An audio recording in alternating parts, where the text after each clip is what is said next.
And I think it's going to be better for us when Steph comes back as well. And he's just going to add just that, obviously, just that the other gear that we have, along with being poised on the offensive end, executing on top of adding the home run plays, as we like to call them.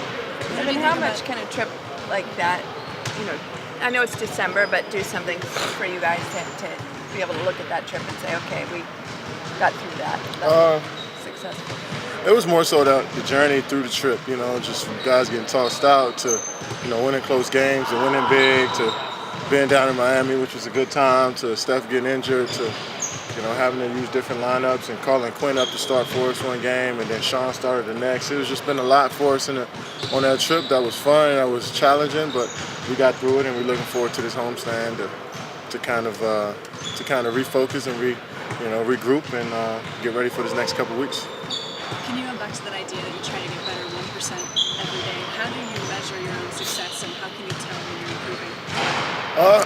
First off, if I wake up and come in here and put in work for practice, that's a good sign. That's a good start. If I focus on every shot like it's my last shot that I'll ever take, then I'm sure I'll get better that day.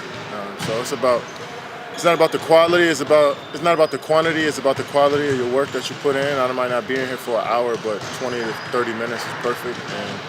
But mentally, just knowing that I got better, I was focused on every shot I took. I cared about every shot I took in my workout. Then I can say I got better. How do you do that every day? Motor inside of you. It's just, I've been taught to play the game since I was.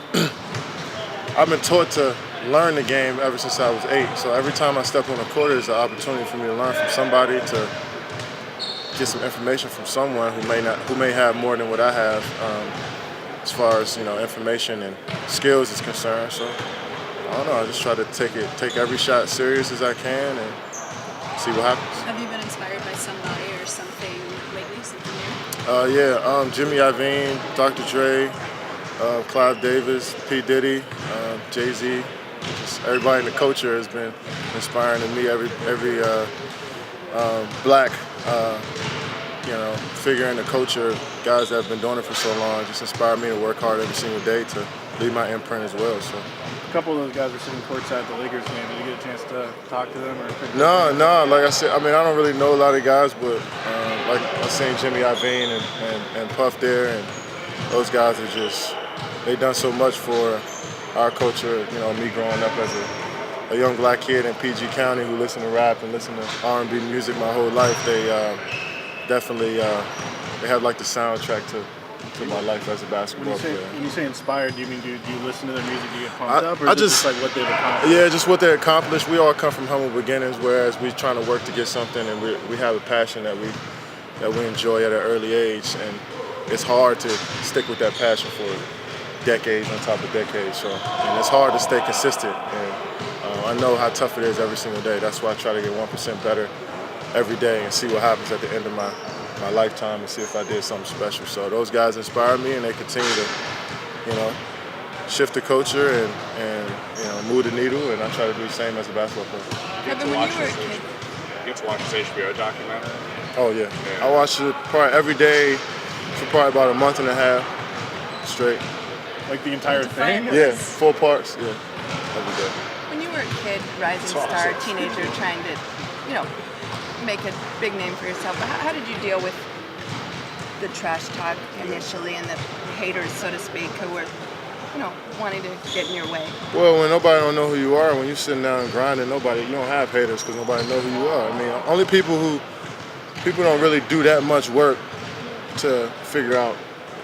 For our example, in basketball, nobody don't, like, guys that are grinding, that are coming up that you don't know too much about, not too many people don't know about them because they're not on ESPN, they're not just out in the headlines. So when you're grinding and you're working by yourself and you're trying to come up, you don't really have haters. So you just tune out anything that distracts you, whether it's friends, family, just trouble, just anything. You try to tune that out to distract you. And then once you start to elevate, then the people start to come in.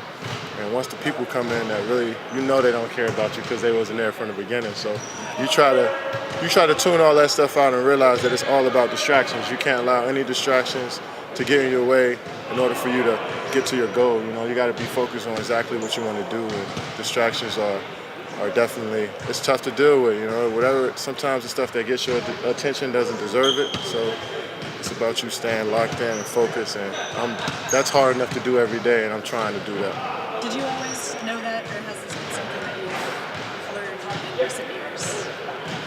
Yeah, I mean, I'm always in my head thinking about how I can be better as a player, as a person, and new innovative ways to grow as a player, as a person, and once you run out of ideas, you should try to find them somewhere else and see if you can incorporate them. So I do that with music, movies, entertainment, and